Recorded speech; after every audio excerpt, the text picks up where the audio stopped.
এরপর আমি ট্রাই করি বেগুন। আমি জানি না বেগুনটা কেমন হবে খাইতে।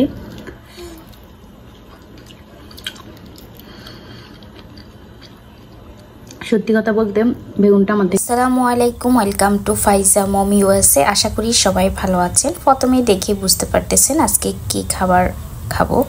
তো ফার্স্টে আমি পাতিলে পানি দিয়েছি, তারপরে বেশি করে আমি লবণ দিয়েছি।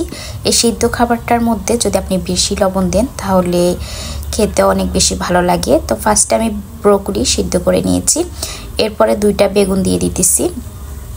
বেগুনের সাথে আমি এখানে লাউ পাতা দিয়ে দিব।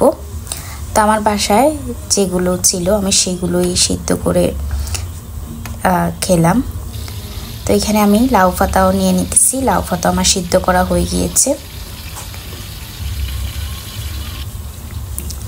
এদিকে আমি পালং শাক দিয়ে দিব। তো পালং শাকগুলোও সুন্দর করে আমি নামিয়ে নিতেছি। বেগুনও সিদ্ধ করা হয়ে গিয়েছে, বেগুনটা এখন নামিয়ে নিব। তো এইভাবে করে আমি সবগুলো সিদ্ধ করে নিয়েছি। এখন সবার লাস্টে আমি মরিচ সিদ্ধ করে নিব। সেম পানিতেই মরিচটা সিদ্ধ করলে অনেক বেশি ভালো হয়। আর এখানে আমি 1 পিস তেলাপিয়া মাছের পেটি নিয়ে নিয়েছি। এখন এটাকে সুন্দর করে আমি ভেজে নিয়েছি।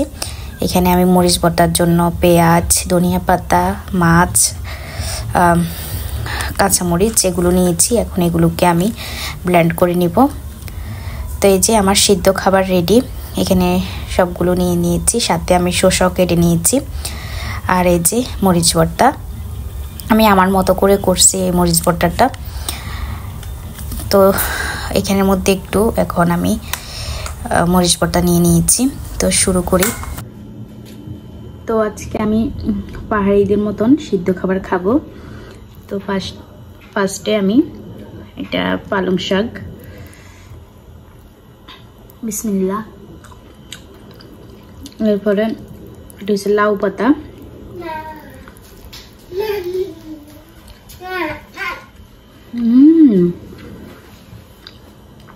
অনেক মজা, অনেক। আমি অল্প একটু বাদ দিয়ে ট্রাই করব যে মরিচ ভর্তা, এরপরে শাক, এরপরে আপনার বেগুন, দেখি কেমন হয়। বিসমিল্লাহ। আমার লাইফে ফার্স্ট টাইম আমি সিদ্ধ খাবার খেয়েছি এরকম। কখনো খাই নাই। আজকে অনেক দিন থেকে আমি ফেসবুকের মধ্যে আমার সিদ্ধ খাবারের ভিডিওগুলো আসতেছে, পাহাড়িদের মরিচ ভর্তা দিয়ে সিদ্ধ খাবারটা। আসলে মরিচ ভর্তা দিয়ে সিদ্ধ খাবারটা অনেক বেশি মজা। আপনি একটু লবণ পানির মধ্যে বেশি করে লবণ দিয়ে যদি আপনি খাবারগুলো সিদ্ধ করেন তাহলে খারাপ লাগে না খেতে। বাট বেগুনটা আমার থেকে একটু ভালো লাগে নাই, বেগুনটা একবারই খারাপ লাগে।